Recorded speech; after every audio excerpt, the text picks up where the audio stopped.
En el culto anterior, ¿cierto? Vimos o ya, ¿cierto? Estábamos viendo nuestra actitud ante el don, ¿cierto? Y es importante porque seguramente es lo más importante, nuestra actitud ante los dones. Y lo que alcanzamos a ver, ¿cierto? Es que debemos ser dependientes de Dios y no de nuestras habilidades, ¿ya? Porque podemos terminar en una dependencia de nuestra fortaleza física, de nuestras habilidades naturales o incluso nuestras habilidades espirituales, nuestra fortaleza espiritual o nuestra experiencia y conocimiento. Y nosotros tenemos que aprender a depender de Dios. Es lo más importante que tenemos que aprender. Ahora, para continuar, porque hasta ahí habíamos llegado, ¿cierto? Para continuar con el tema, tenemos que ver de que los dones son para edificación. Y ese es un tema sumamente importante porque nosotros tenemos que aprender, como les había dicho, ¿cierto?, en el culto, de que el primer paso es aprender cuál es mi propósito, para qué estoy, para qué fui rescatado por el Señor, para qué, ¿cómo se llama? Nací. Y las habilidades naturales o innatas y también los dones espirituales que el Espíritu Santo vaya dándome, ¿cómo se llama? Me van a dar un indicio de cuál es mi propósito. No es el propósito tener un don, sino que el don yo tengo que aprender a usarlo como una herramienta para alcanzar el propósito que yo quiero o que Dios quiere que yo logre. Y aquí creo que hay un concepto importante, porque cuando nosotros logramos llegar a querer lograr lo que Dios quiere lograr con nosotros, nos alineamos a la voluntad de Dios. Por ejemplo, puede ser que Dios quiera que yo llegue o sea tal cosa. Y puede ser que yo quiera llegar a hacer tal cosa porque quiero hacer lo que a Dios le agrada, pero lo que Dios quiere que yo sea no necesariamente me agrada. Entonces eso sería algo externo. En cambio, cuando vemos que hay un cambio profundo, cuando realmente hay un cambio de mente por una comunión que tengo con Dios, porque empiezo a realmente ser una nueva criatura, andar en el Espíritu, ir arrepintiéndome, ir dando pasos de conversión, de fe, entonces lo que Dios quiere para mí es lo que yo también empiezo a querer, como lo que nosotros hemos conversado sobre el temor de Dios, ¿cierto? De que el temor de Dios es un cambio de la persona, porque, ¿cómo se llama? No es solamente que yo no voy a hacer las cosas que a Dios le desagradan, o voy a hacer las cosas que a Dios le agradan, sino que a mí me empiezan a desagradar las cosas que a Dios le desagradan, y a mí me empiezan a agradar las cosas que a Dios le agradan. Y eso se llama identidad. Yo me identifico con la personalidad de Dios, con el carácter de Dios. Y eso se logra a través de una comunión con Dios, de una predisposición a querer ser transformados, y eso nace del entendimiento de lo que Dios ha hecho en Cristo Jesús por nosotros.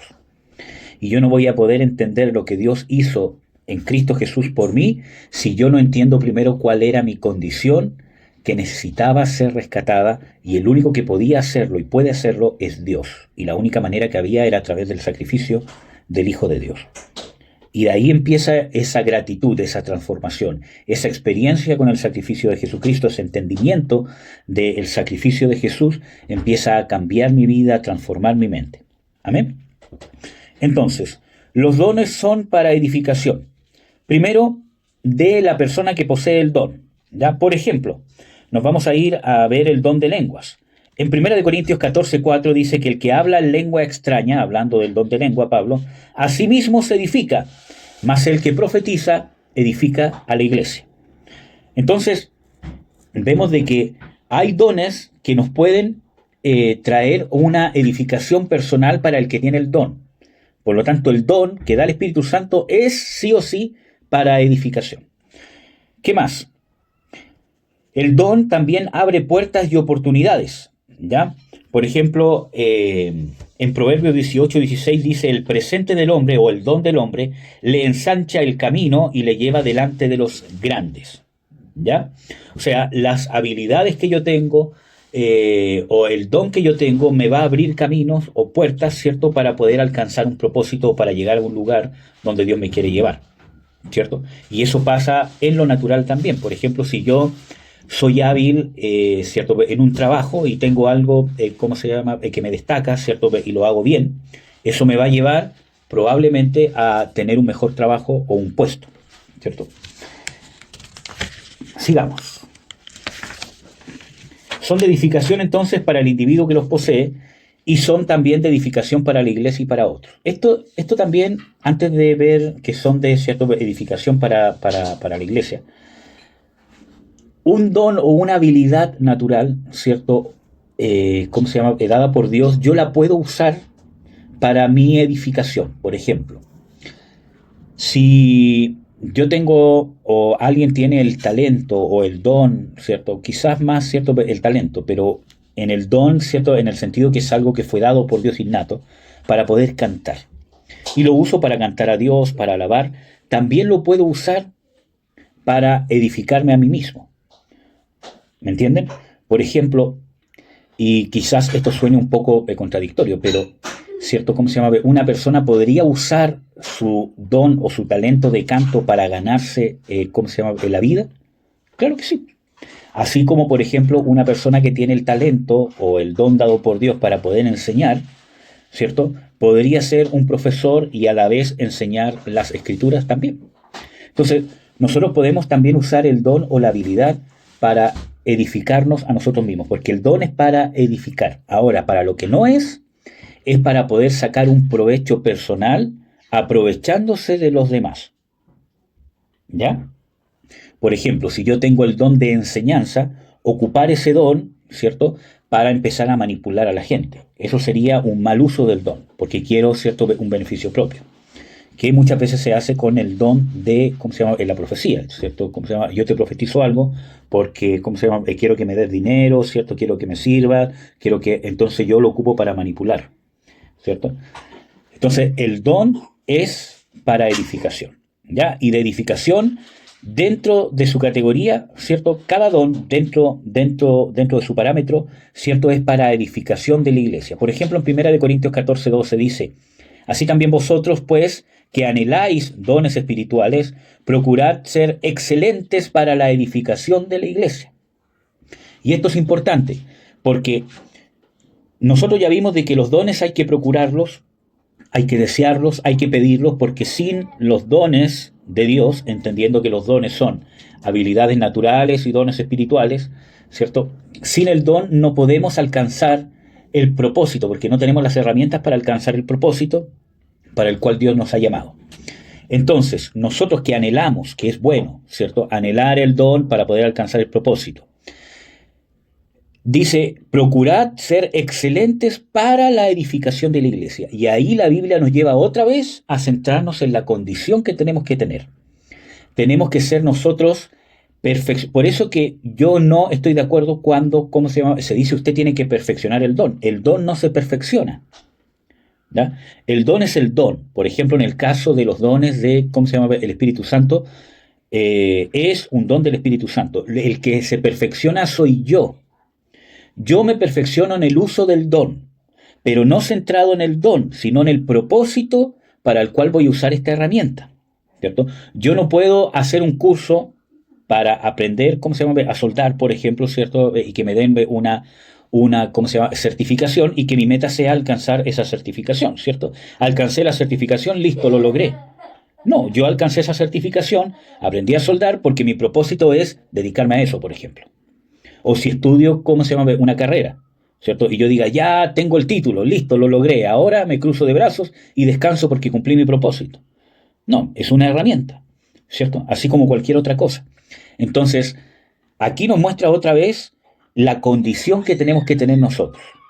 Primero, tenemos que ser gente que tenga claro cuál es nuestro propósito, tener una condición que podamos decirle a Dios qué quieres que haga, ¿cierto? Y aprender a depender de la gracia de Dios. Y eso nos va a llevar a que nosotros procuremos ser excelentes, o sea, que usted sea una persona que sea excelente, o sea, que se esté perfeccionando en ser para edificación de otros. Que usted sea una persona edificadora de otros. En la iglesia principalmente, en la familia también, etcétera, etcétera. Entonces, nosotros tenemos que procurar ser excelentes. Por eso que usted no tiene que esperar a que me llegue el don de profecía, que me llegue el don de enseñanza. Usted con lo que tiene puede ser de edificación. en su familia, en la iglesia, ¿cierto? Por eso que Dios nos dice qué es lo que tienes a mano. Porque lo que Dios quiere pulir es el carácter, ¿cierto? Es la condición que nosotros tenemos que tener. ¿Me entienden? Entonces yo puedo ser de edificación con lo que tengo. Por ejemplo, por eso que yo no me tengo eh, que, que yo no solamente tengo que visualizar o no tengo que fijarme en las limitantes, en qué es lo que no tengo. Mira, si yo tuviera esto, si yo pudiera correr, si yo tuviese más dinero, si yo tuviese este trabajo, si yo estuviese sin hijos, si yo estuviese aquí y allá, podría hacer muchas cosas para el cuerpo de Cristo, para mi familia, para el trabajo. En vez de fijarme en lo que no tengo, me tengo que fijar en lo que tengo. ¿Qué es lo que tengo? ¿Qué es lo que tengo a mano? Tengo esto y así yo puedo ser excelente para la edificación. Cuando yo me transforme en una persona excelente para edificar a otros y me centre en perfeccionarme en eso, el don va a empezar a fluir. Y Dios me va a ir dando más herramientas que necesito para poder alcanzar el propósito, porque voy a entender que el propósito de Dios es edificarnos unos a otros. ¿Ya? Entonces, 1 Corintios 14:28 dice, ¿qué hay pues, hermanos? Cuando os juntáis, cada uno de vosotros tiene salmo, tiene doctrina, tiene lengua, tiene revelación, tiene interpretación. Hágase todo para edificación. Todo se debe hacer para edificación. ¿Amén? Entonces, si todo lo que hagamos, por eso que no es que depende de los dones son una herramienta. Si yo me enfoco en el propósito, ¿para qué voy a ocupar las herramientas? Lo que tenga a mano lo voy a usar. Ejemplo, por ejemplo, ¿cómo se llama? Por ejemplo, ¿cómo se llama? Con Marcela compramos cierto un taladro más grande porque yo tenía cierto un taladro, ¿cómo se llama? Un taladro ¿cómo se llama? Más pequeño. Entonces, mientras comprábamos ese taladro, yo usé el taladro pequeño para hacer unas perforaciones, ¿cierto? Hasta que compramos cierto el taladro grande, pero yo no me quedé de brazos cruzados, sino que con lo que tenía hice lo que, ¿cómo se llama? Tenía que hacer.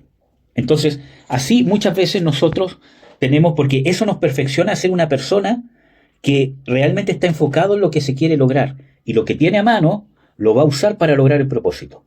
Y usted lo que tiene a mano se tiene que convertir en una persona que sea para edificación. Ahora, ¿qué es lo que vamos a edificar en el otro? No es necesariamente que se sienta bien conmigo. No es que lograr de que esté siempre feliz. Ahí es donde nosotros, ¿cierto? En nuestra perfección tenemos que aprender qué es lo que edifica. Porque, ¿cómo se llama? Por ejemplo, yo estoy construyendo, ¿cierto? ¿Cómo se llama? Un cobertizo, ¿cierto? Entonces, yo tengo claro cómo tiene que quedar. Porque digo, ya, voy a hacer esto, de tal medida, de tal medida. Por lo tanto, todo corte que yo haga, soldadura que hago, cosa que, ¿cómo se llama? Uno compra, sé por qué lo estoy comprando, por qué estoy cortando, porque estoy edificando. Pero ¿qué pasa si llega alguien ¿cómo se llama? Ayudarme que tiene otra idea? ¿Cierto? ¿Cómo se llama? En su mente quiere que sea más alto, quiere que sea más ancho, quiere que sea con otra cosa. Entonces, cuando estemos trabajando juntos, yo voy a cortar un fierro y él va, ¿cómo se llama? A decir, no, pues este fierro tiene que ser más largo. No, tiene que ser más corto. ¿Por qué? ¿Por qué? Porque tenemos diferentes conceptos de lo que queremos edificar. Él quiere edificar una cosa y yo quiero edificar otra. Entonces, para poder entender lo que tenemos que edificar en el hermano, tenemos que entender qué es lo que quiere lograr Jesús en nosotros.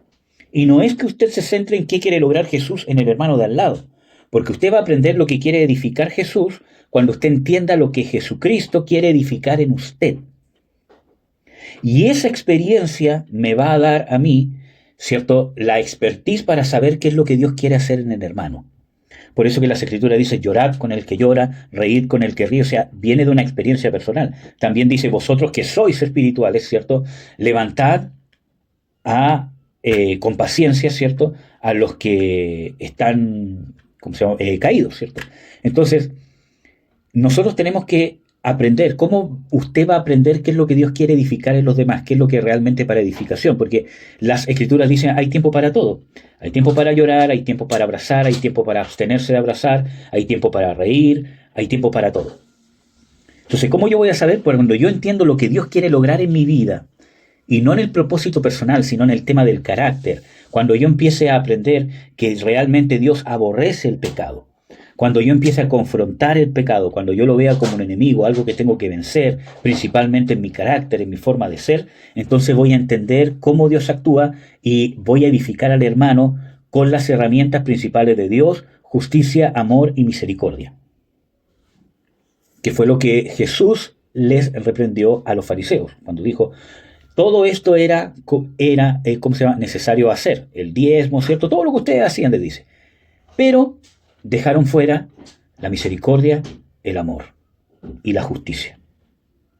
Entonces, cuando yo entiendo que Dios actúa conmigo con justicia, porque, miren, ¿cuál es el problema? Que cuando yo me siento que Dios, aunque quizás no lo diga o no lo crea conscientemente, pero creo que Dios está obrando una injusticia conmigo, como Job, por ejemplo, por alguna situación que estoy pasando, entonces cuando a mí me toque reprender a alguien o corregir a alguien, lo voy a hacer en injusticia, porque no he aprendido que cómo es la justicia de Dios hacia mí. Por ejemplo, tengo un hijo, como ustedes saben, de 4 años, entonces probablemente llegue, ¿cierto?, un momento que él intente corregir, a su hermana, ¿cierto? Pero como él es pequeño, no sabe que detrás hay un propósito y se va a exceder, y ese va a ser el momento en que yo lo voy a tener que frenar y decirle: no, hijo, soy yo el que corrige tanto a usted como a su hermana, por ejemplo, porque él todavía no conoce cuál es la justicia, porque yo y mi esposa lo estamos edificando para que sea un hombre de bien. ¿Me entienden? Entonces, así también, cuando nosotros logramos madurar y entender que lo que Dios ha hecho con nosotros realmente ha sido para nuestro beneficio, en esa madurez podemos nosotros ocupar los dones para edificación. Una persona inmadura no va a usar los dones para edificación, los puede usar incluso para destrucción, cosa que en esta misma carta que estamos viendo en Primera de Corintios, Pablo tiene que corregir. Pablo parte, ¿cierto?, en esta carta, diciendo de que eran carnales, habiendo disensión entre ustedes, cuando, ¿cierto?, alguien dice: yo soy de Pablo, yo soy de Pedro, yo soy de Apolo, ¿cierto?, yo soy de aquí, de allá, ¿cierto?, ya habiendo contención y disensión, y pese a que aquí vemos de que es la única carta donde Pablo menciona los 9 dones de, ¿cierto?, el Espíritu Santo. Y, como dice acá, tenéis salmo, tienen doctrina, tienen lengua, tienen revelación, tienen interpretación, pero hágase todo para edificación. Entonces, Pablo tiene que ver de que eran inmaduros, habían dones, entonces el don no es sinónimo de madurez. El talento tampoco es tampoco es que yo sea maduro. Por ejemplo, si yo tengo el talento para cantar, eso no significa que yo voy a manejar bien ese talento, puedo perderme con ese talento. Cantar en bares, caer en la droga, caer en un montón de cosas, como muchos cantantes terminan, ¿o no? Drogados y caen en un montón de perversiones y terminan, muriendo jóvenes. ¿Por qué? Porque el talento o el don no quiere decir que yo tengo la madurez para poder manejarlo. Y sé que voy a dar, ¿cierto?, un ejemplo muy mundano, ¿cierto? Pero, por ejemplo, nosotros nos vemos con un cantante muy famoso, ¿cierto?, que es Freddie Mercury, por ejemplo. Es indiscutible de que él tenía un talento para cantar, innato, ¿cierto? Pero eso lo llevó al mundo de la droga, del homosexualismo, del libertinaje, de la lujuria, de la perversión, del alcohol, y murió joven. Podría haber desarrollado una linda vida con ese talento que tenía, por ejemplo. Entonces, así también, por ejemplo, en el fútbol. También nosotros vemos de que hay jóvenes que tienen tanto talento para el fútbol, ¿cierto? Y cuando tienen mucho dinero se pierden. Porque no quiere decir que tenga el don, ¿cierto?, a que tengo la madurez para poder manejarlo. Cuanto más en las cosas espirituales que tienen más trascendencia que lo natural. Entonces, que tengamos el don no significa que sea lo suficientemente maduro. Por eso que nos tenemos que edificar en la madurez. Y una persona madura es una persona que sabe que es para edificación, ¿ya? Y aquí me voy a salir un poco del tema, que es algo que estaba meditando hoy día en la mañana. Vamos a ir a ver Mateo 25. y vamos a ver una parábola para que entendamos, hermanos amados, qué es lo que significa en realidad ser maduro, el tema del don, y creo que esto va a ser como una introducción, porque yo creo que ya el próximo domingo vamos a terminar con este tema de los dones seguramente. Sí, yo creo que sí. Vamos a ir a Mateo.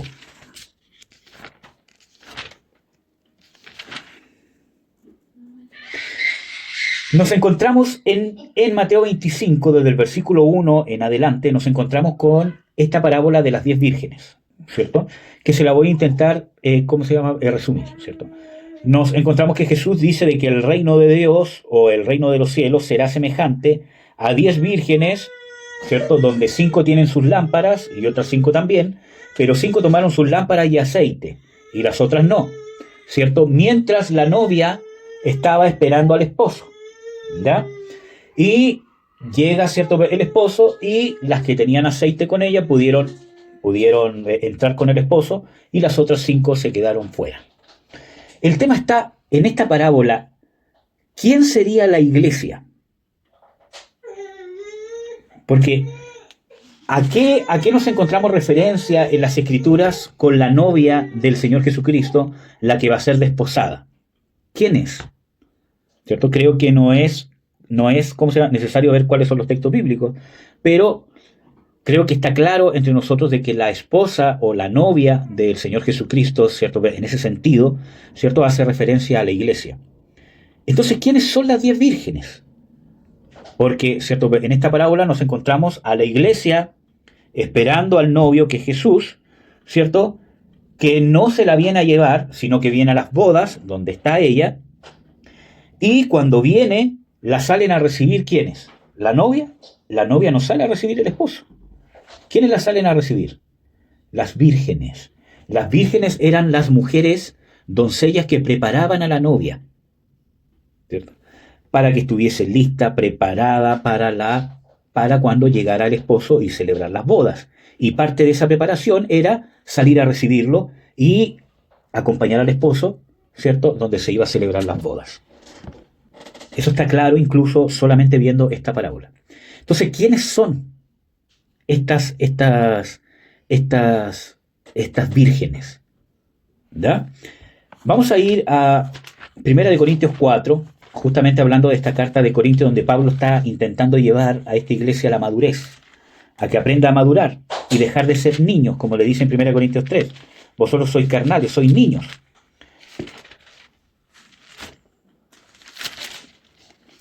Vamos a ver, antes de ese, vamos a ver Gálatas.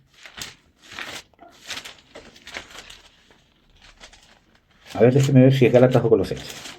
Aquí tengo la duda.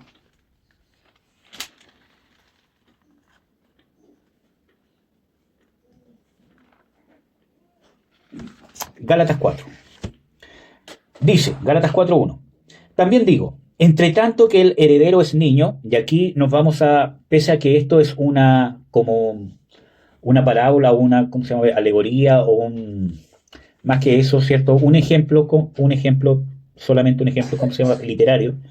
Pero dice, también digo, entre tanto que el heredero es niño, en nada difiere del siervo, aunque es señor de todo, mas está debajo de tutores y curadores hasta el tiempo señalado por el Padre. Así también nosotros, cuando éramos niños, éramos siervos bajo los rudimentos del mundo, mas venido el cumplimiento del tiempo, Dios envió a su Hijo hecho de mujer, súbdito de la ley, para que redimiese a los que estaban bajo la ley,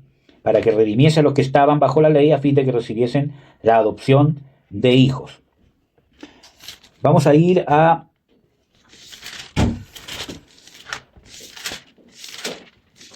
aquí sí necesito mi otro libro. Entonces, nos encontramos con ciertos personajes en esta referencia que vimos aquí en Gálatas 4. Nos encontramos con los siervos, que son los cuidadores o los formadores.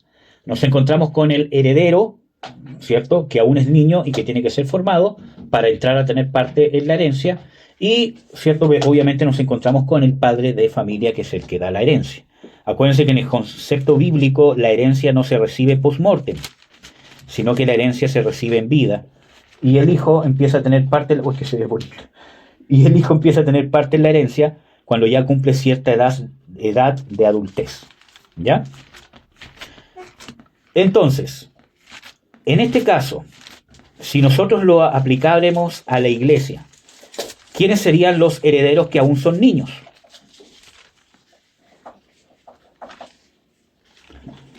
Para poder responder esa pregunta podemos ir a Efesios. ¿Quiénes son los herederos y quiénes son los cuidadores? Vamos a ir a Efesios 4. Sí, mi niña preciosa. Efesios 4. Dice, en el versículo 11, y él mismo dio unos ciertamente apóstoles, otros profetas, otros evangelistas, otros pastores y doctores, para perfección de los santos. ¿Qué dice Gálatas 4? ¿Cierto? Estoy solamente tomando esa referencia, ese recurso literario que usa Pablo, ¿cierto? No estoy explicando qué es lo que dice Gálatas 4, ¿ya? Pero dice de que los curadores, ¿cierto? De que, ¿cierto? El heredero es niño y está bajo la tutela de los cuidadores, de los que lo forman, hasta que alcanza madurez para heredar. Y mientras está en esa etapa de inmadurez o de formación, todavía no hereda, en nada difiere del esclavo. Vamos a ver cuánta similitud tiene con esto. Él mismo dio unos pastores, evangelistas, maestros, etcétera, para perfección de los santos. Lo mismo, ¿para qué están estos dones ministeriales? Para perfeccionar a los santos, para la obra del ministerio, para edificación del cuerpo de Cristo. ¿Me entiende? Hasta que todos lleguemos a la unidad de fe, del conocimiento del Hijo de Dios, a un varón perfecto, a la medida y de la edad de la plenitud de Cristo. Que ya no seamos niños, fluctuantes y llevados por doquiera de todo viento de doctrina, por estratagema de hombres, etcétera, etcétera. Entonces vemos esta similitud. Si nosotros leemos Efesios 4, podríamos ver que también tenemos a los santos, ¿cierto? Que son puestos para y que necesitan ser perfeccionados, dejar de ser niños. No necesariamente en el tema pecaminoso, sino porque cuando una persona nace de nuevo, obviamente es un niño, tiene que aprender, tiene que disipularse. Por eso Jesús, cuando encomendó la llamada Gran Comisión, dijo, haced discípulos, ¿cierto? Entonces nos encontramos que los santos, los que se convierten, necesitan ser discipulados. Y aquí dice exactamente lo mismo, los ministerios son los cuidadores, los formadores, que toman a los santos y los perfeccionan. ¿Para qué?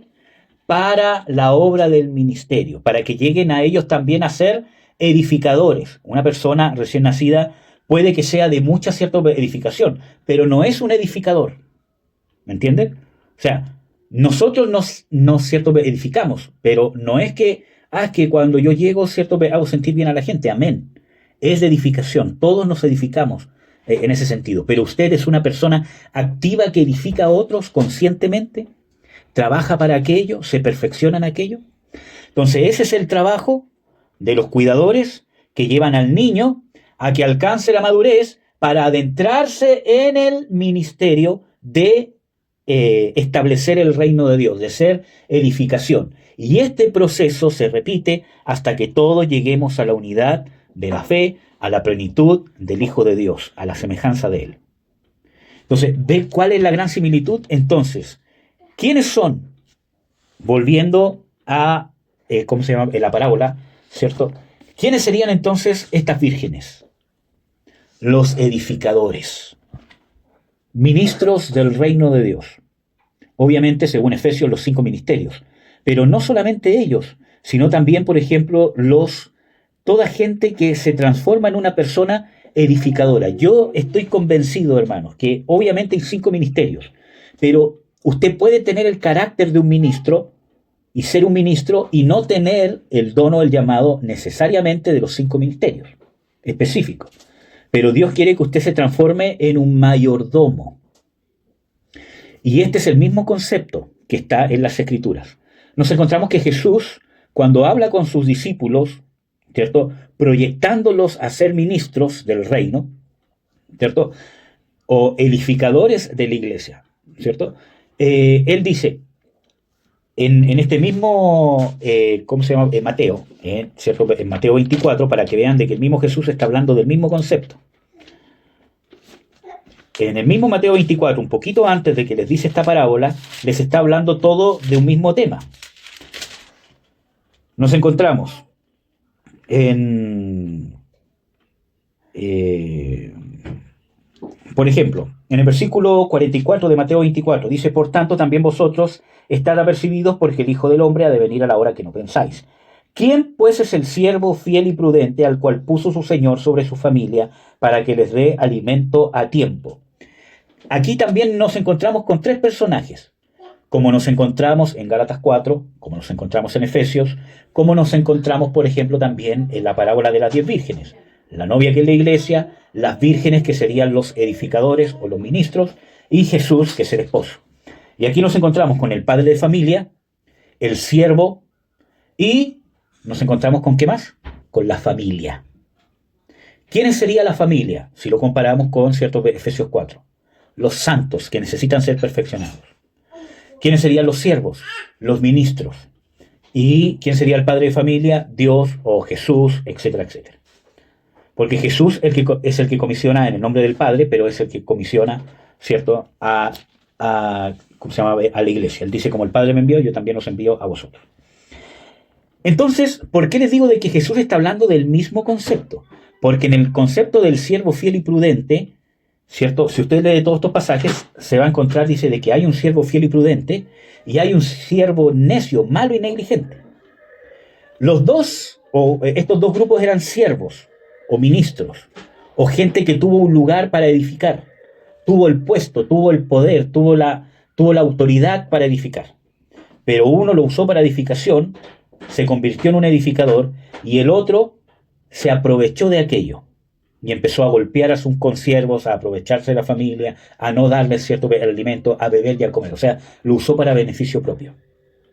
Lo mismo de las 10 vírgenes, es el mismo concepto.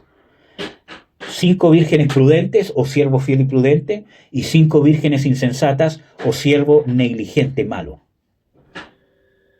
¿Me entienden? Entonces, las 5 vírgenes insensatas son los siervos, o cuando nosotros tenemos el grado de autoridad por razón del tiempo, o porque tenemos el grado de autoridad sobre otros para poder edificar, y no nos convertimos en edificadores, por flojera, porque no queremos, por lástima propia, no sé, por lo que sea. ¿Me entienden? Y ocupamos la situación o las circunstancias en que nos encontramos y solo queremos recibir y no queremos dar. Entonces, no es el don, sino es quien tiene el don. Me tengo que convertir en un edificador. Amén. Me tengo que convertir en un edificador. Y eso tiene que ver con estos 3 parámetros que nos encontramos: los santos, los ministros o los líderes, ¿cierto? Aunque la Biblia no tiene esa palabra de líder, pero nos encontramos con los líderes, gente que empieza a tener influencia en otros, empieza a edificar a otros, empieza a formar a otros. Y usted tiene que ser un líder, tiene que ser un ministro para poder ser padre y para poder ser madre, porque tiene que formar a otros. Esa es la mayor escuela. Incluso como esposo, y no tan solamente como esposo, sino también como esposa. Usted debería ser yo debería ser un hombre que pueda edificar a mi esposa, y mi mujer debería ser una mujer que también pueda edificarme a mí. ¿Cuál es el problema? Que pasa en el matrimonio, que yo quiero edificar a mi cónyuge, tanto el hombre con su esposa o la esposa con el hombre, a lo que yo quiero crear en él o en ella. Lo que a mí me gusta, lo que a mí me conviene, pero no lo que a él o a ella realmente les sirve. Porque no entiendo ni mi llamado y mucho menos voy a entender el llamado que Dios tiene para él o para ella.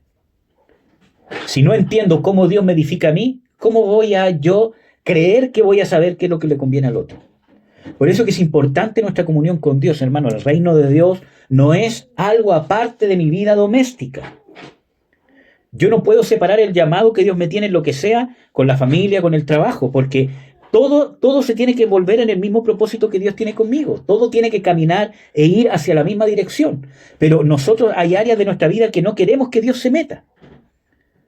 Entonces, en ciertas áreas, ya sea en nuestra familia, con nuestro cónyuge, o en el trabajo, en qué voy a trabajar, qué voy a hacer, empiezo a tirar para otro lado, hacia donde el Espíritu Santo me quiere llevar, porque creo que las cosas del Espíritu Santo, las cosas del reino de Dios, son la iglesia, son una cosa aparte de lo que yo decido hacer con mi vida natural. Y qué triste, porque eso quiere decir que no he entendido la magnitud del sacrificio de Jesucristo por mí. Que todo lo que hago, toda decisión que tomo, tiene que ir en pos de a dónde Dios me quiere llevar. Y les voy a dar un ejemplo o algunos ciertos ejemplos bíblicos. Por ejemplo, cuando Jesús llamó a los apóstoles, y no solamente a los apóstoles, sino a los otros discípulos, ¿qué hacían ellos? Dejaban todo. Eso no quiere decir que usted tenga que dejar el trabajo, ¿cierto? Y no trabajar, sino que dejaban todo lo que eran, todo lo que estaban haciendo, y se ponían a la disposición de Jesús. ¿Qué hago? Probablemente seguían con sus trabajos cuando no estaban, ministrando o con alguna otra cosa, ¿cierto? Pero ya todo lo que hacían, en qué iba a invertir mi tiempo, iba en dirección de, no, tengo que estar cerca de Jesús, tengo que estar con disposición. Por ejemplo, estoy hablando de, de los 12, ¿cierto? Cuando, Jesús diga, vamos a ir a tal lugar, tengo que tener una situación en que yo pueda estar disponible, por ejemplo. Y nosotros tenemos que convertirnos en ese tipo de personas y no jugar a servir en la iglesia. Porque el siervo de Dios realmente es alguien que está disponible para Dios. Y eso conlleva en qué voy a vivir, cómo lo voy a hacer, en qué voy a trabajar, porque entiendo hacia dónde Dios me quiere llevar. Estamos claros y de acuerdo de que no tenemos que hacer lo mismo que se hacía en los años 80 acá en Chile, por ejemplo, de que usted no tiene que estudiar en la universidad, no tiene que trabajar, tiene que dejar el trabajo, ¿cierto? Porque Cristo puede venir en cualquier momento, o, ¿cierto? El ministerio es más, ¿cierto?, importante que su familia. No, el llamado eterno de Dios es más importante que el ministerio, es más importante que la familia, es más importante que su propia vida. Cuando hablo de un llamado eterno, no hablo de un ministerio. Cuando hablo de un llamado eterno, a dónde Dios quiere que llegue. Porque eso va a determinar cómo voy a educar a mi familia, qué decisiones voy a tomar y qué voy a hacer. Amén. Entonces, tenemos que estar dispuestos a aquello si realmente queremos ser gente que Dios nos dé dones, nos dé la oportunidad de edificar a otros, y si queremos ser un aporte para el cuerpo de Jesucristo. A veces nos gusta solamente tener el llamado y que cuando tenemos tiempo, que Dios nos use para edificar, para consolar, para dar consejo, porque nos gusta dar consejo, porque me gusta sentir que yo también aporto, pero no hemos tomado la responsabilidad de lo que es el llamado. Miren, hermano, para mí, ¿cierto? Las cosas de Dios son una responsabilidad. No es un hobby. Hay gente que me ha dicho de que lo que yo hago para Dios es un hobby, es como un hobby. Pero es una responsabilidad, y ahí uno nota la diferencia entre una persona que realmente tiene un llamado eterno de Dios y una persona que simplemente le gusta servir. Que es mucha la diferencia, porque en nuestro espíritu hay una responsabilidad. Estamos de acuerdo que no tengo que dejar todo botado a la familia ni nada de eso. Estamos de acuerdo con eso. Pero es una responsabilidad. Y no es el llamado ministerial y no es lo que voy a hacer. El llamado eterno para el propósito de cumplir el propósito que Dios quiere que cumpla en la vida. Que yo edifique a mis hijos, edifique a mi esposa, que todas esas cosas se engloban en el llamado eterno. ¿Cómo voy a llegar a la presencia del Señor Jesucristo? Ya sea por la transformación del cuerpo o ya sea por la resurrección. ¿Cómo voy a llegar ante el Señor Jesucristo? ¿Cumplí la meta? ¿Llegué en la condición que quería que llegara? Porque Dios está más preocupado de la condición en que llega a de las metas que cumple. ¿Me entienden? Por ejemplo, nos encontramos con Noé. Predicó durante 120 años y no se convirtió en nadie. Aparte de sus hijos, su esposa y sus nueras. Que ya Dios los tenía considerados antes que él empezara a predicar. Entonces, si nosotros, ¿cierto?, hablamos de metas, fue un fracaso. Ni un alma se convirtió. Nadie se salvó de su predicación. En 120 años de ministerio. Pero Dios no está preocupado de las metas, de ese tipo de metas, sino de la condición en que usted va tomando a medida que va recorriendo el camino. Cómo va llevando el proceso en lo que le toque vivir. De eso está preocupado Dios. Y dice de que Noé fue fiel. ¿Me entiende? Por eso que su ministerio fue exitoso. Usted dirá, pero ¿cómo fue exitoso si no se convirtió nadie? Nadie se salvó. Todos los hombres murieron, aparte de él, ¿cierto? Con su familia. Entonces, no mire esas cosas. Mire cómo usted llega, que usted se convierta en un edificador, una edificadora, alguien con un grado de responsabilidad consciente de edificar a otros. No podemos jugar a servir, que yo sirvo porque me gusta servir, porque me gusta predicar, me gusta hacer sentir bien a la gente, me gusta ayudar a la gente, porque está lleno de gente que le gusta ayudar a la gente. Pero muchas veces cuando tenemos eso, ¿cierto? O ese es nuestro timón, nosotros servimos, pero nos estamos sirviendo a nosotros mismos. Yo predico, profetizo, ayudo, quizás con dinero, con ayuda física, con lo que sea, o con consejería, todo lo demás, porque yo me quiero sentir bien. Aunque quizás no tenga ese pensamiento, ¿cierto?, en la mente. Pero cuando me convierto en un ministro de Dios, tengo una responsabilidad. Entonces me cuido. ¿En qué sentido? Que soy un mayordomo. Estoy administrando algo que no es mío. Y no me puedo equivocar, porque voy a dañar lo que es de mi Señor. No me puedo servir a mí mismo. Y ahí aprendo que hay tiempo para reprender, tiempo para consolar, tiempo para buscar a las personas y tiempo para dejar que las personas te busquen. Porque entiendo que estoy edificando a alguien según lo que Dios quiere edificar en él. A mí, por ejemplo, me encantaría poder buscar, por ejemplo, tengo ¿cómo se llama? Un caso, ¿cómo se llama? Hace un tiempo, ¿cierto? A mí me hubiese gustado, ¿cierto? Quizás insistir más con alguien que, ¿cómo se llama? Ya no está en la iglesia. Y, ¿cómo se llama? Insistí bastante. Hablé con la persona en persona, hablé por teléfono, hasta que esa persona empezó con rechazarme, y la última vez hablé personalmente con esta persona, le dije, mira, creo que te está pasando esto y corres peligro en tal y tal cosa y te quiero ayudar, te quiero ministrar para que hablemos. Sí, me dijo, y ahí Dios me dijo, detente. ¿Por qué? Porque yo ya había cometido ese error años atrás con un hermano. Muchos años atrás. Insistí y lo mal acostumbré. Y estanqué su propósito de su proceso de madurez. Y lo perjudiqué. ¿Por qué? Porque a mí me gustaba servir. A mí, ¿cierto?, me gustaba ser el discipulador, tener un discípulo, alguien a quien formar. Por muy cosas buenas buenos consejos. Pero también aprendí que hay tiempo para todo. Para buscar, para aconsejar, abstenerse de aconsejar. Amén. Entonces nos tenemos que volver en edificadores. Y eso es lo que nos muestra aquí. Entonces tenemos tres panoramas. El Señor, el Padre de familia, que es Jesús, el cual tiene toda la preeminencia de la iglesia, ¿cierto? Nos encontramos con los edificadores, los siervos fieles y prudentes, los ministros, los curadores o los cuidadores, y nos encontramos con los santos, con la familia de Dios, con el niño que es heredero, pero aún no alcanza el grado de madurez para heredar, ¿cierto? Y así sucesivamente. O con las 10 vírgenes, ¿cierto? Y con la esposa. Entonces, Dios quiere que nos transformemos en siervos fieles y prudentes o en estas vírgenes. Y aún teniendo esta responsabilidad de ser edificador. Por eso que yo hablo de ministro, pero quizás más que ministro, porque cuando uno habla de ministro uno puede decir es que solamente hay 5 ministerios, pero cuando hablo de ministro hablo del carácter de mayordomo, de administrador. Y para eso no necesito tener uno de los 5 ministerios, aunque sí necesito ser un mayordomo para tener uno de los 5 ministerios.